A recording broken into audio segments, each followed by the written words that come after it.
Hello అందరికీ, welcome to mothers world. ఈరోజు veg kofta curry చేసి చూపిస్తాను. నేను వేసుకున్న పదార్థాలను స్క్రీన్ మీద డిస్ప్లే చేస్తున్నాను. గ్రేవీ కోసం కడాయి పెట్టుకొని ఆయిల్ వేసి గ్రేవీకి కావలసినవి అన్నీ వేసి మంచి వాసన వచ్చేదాకా వేపుకోవాలి. తర్వాత మిక్సీకి వేసుకొని పేస్ట్ చేసుకొని పెట్టుకోవాలి. ఇప్పుడు కోఫ్తా బాల్స్ని చేసుకోవడం కోసం ఆలుగడ్డలు మెదుపుకొని కూరగాయలు వేసి మసాలాలు వేసుకొని కలిపి బాల్స్లా చేయాలి.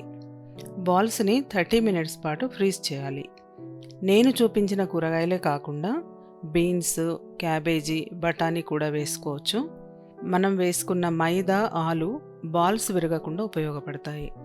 తర్వాత డీప్ ఫ్రైకి ఆయిల్ పెట్టి మైదాని నీళ్లు పోసి జారుడుగా కలుపుకొని కోఫ్తాలని డిప్ చేస్తూ ఫ్రై చేసుకోవాలి. కొన్నింటిని డైరెక్ట్గా ఫ్రై చేశాను.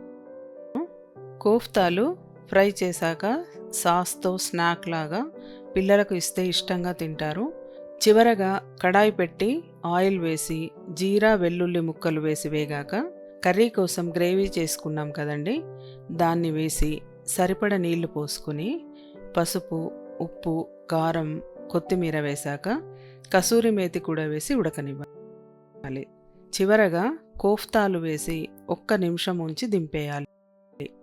పైనుండి ఫ్రెష్ క్రీమ్, కొత్తిమీర వేసుకుని సర్వ్ చేయాలి. దీనికి నేను పుల్కా కాంబినేషన్గా చేశాను. తడిపిన పిండిని 30 నిమిషాలు నాననివ్వాలి. తర్వాత చేతికి కొద్దిగా ఆయిల్ పెట్టుకొని పిండిని మర్దన చేయాలి. ఇలా చేస్తే పుల్కాలు బాగా పొంగుతాయి, ఎక్కువసేపు మృదువుగా ఉంటాయి. మనం హోటల్స్కి వెళ్ళి బోలెడు డబ్బు ఖర్చు పెట్టి ఇలాంటివి తింటుంటాం కదా, ఇవి ఇంట్లోనే ఈజీగా ప్రిపేర్ చేసుకోవచ్చు.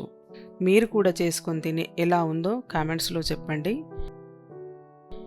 పుల్కాతో కోఫ్తా కర్రీ పెట్టుకొని తింటే సూపర్ ఉంది. ఈ రెసిపీ కనుక మీకు నచ్చినట్లయితే లైక్ చేయండి, మా ఛానల్ని సబ్స్క్రైబ్ చేసుకోండి.